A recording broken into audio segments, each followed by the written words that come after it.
Hi everyone, this is Chris from Yanda, sharing another update video. Today trying to answer the question, what can hiring managers do better in order to help drive more hires per month? And so I've set up a very simple model that you'll be able to download and kind of play around with as you need. It's all publicly available in Google Sheets. But there are three steps to the model. One is inputting the planned hires per month. Step two is really looking at the funnel activity and total hours that you're spending on each stage of the funnel. And then step three is actually inputting the overall kind of headcount dedicated to recruiting. And what that generates is overall hires over a 12-week period. And then we can start to look at diagnosing where the bottlenecks may be falling in the funnel. And so let's quickly walk through this example. So let's assume that we have 5 hires per month needed.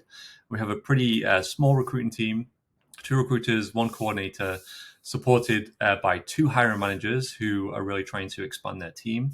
The hiring managers have generously decided to dedicate 20% of their weekly hours to recruiting in order to help fill those roles.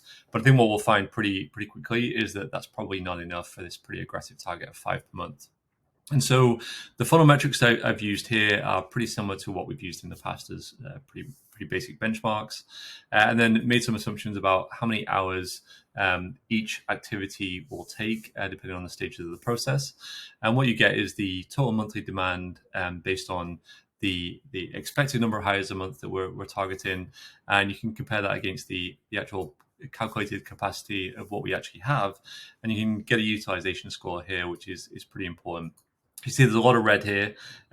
Generally, what we want to do is keep utilization around 75%, which accounts for any variability and allows us to basically adapt the process as needed.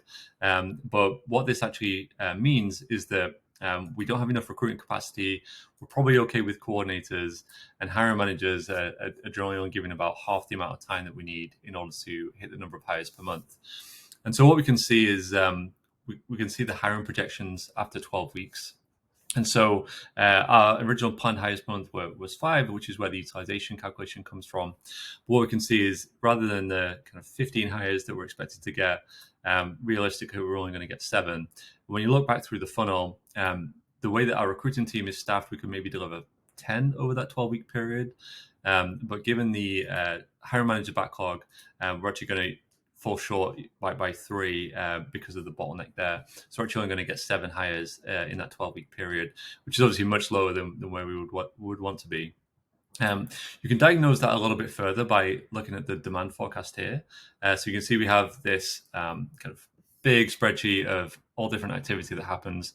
Most of it's just calculated from the inputs from the first tab.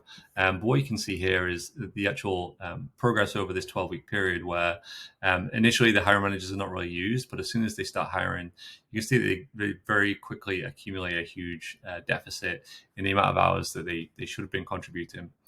So we can go back to the kind of recruiting capacity planner, and I think one of the things that recruiting leaders or hiring managers would push for first is to increase the overall recruiting capacity. And so there's a few ways you may do that. You may want to hire more recruiters. You may want to outsource some of the roles. Just for convenience sake and because of the product we're building, let's assume that you can figure out a way to automate your top of funnel sourcing so that you just get candidates directly into your pipeline. And so what this means is then you've gone from 10 hires over that 12-week period to 13 hires based on your kind of recruiting capacity, because you've increased that overall by a third. But realistically, you're still only getting 7 hires out. So you still have this huge shortfall.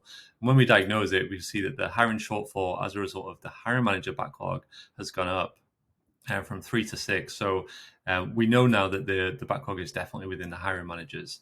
And so given that there are 200% utilization, a quick fix maybe to ask the hiring managers to dedicate a little bit more time each week to interviewing, so that we can get through this backlog pretty quickly and make sure that we fill those roles. So if we double the amount of time that they're going to spend to 2 days a week from 1 day a week, you can see actually we're getting to 13 hires a month, which is much better and much closer to that 5 hires over that 12-week period. So I hope you found that helpful. Let me know what other questions you have, and happy to deep dive any more of these concepts if that would be productive. Have a good day, everyone. Thanks.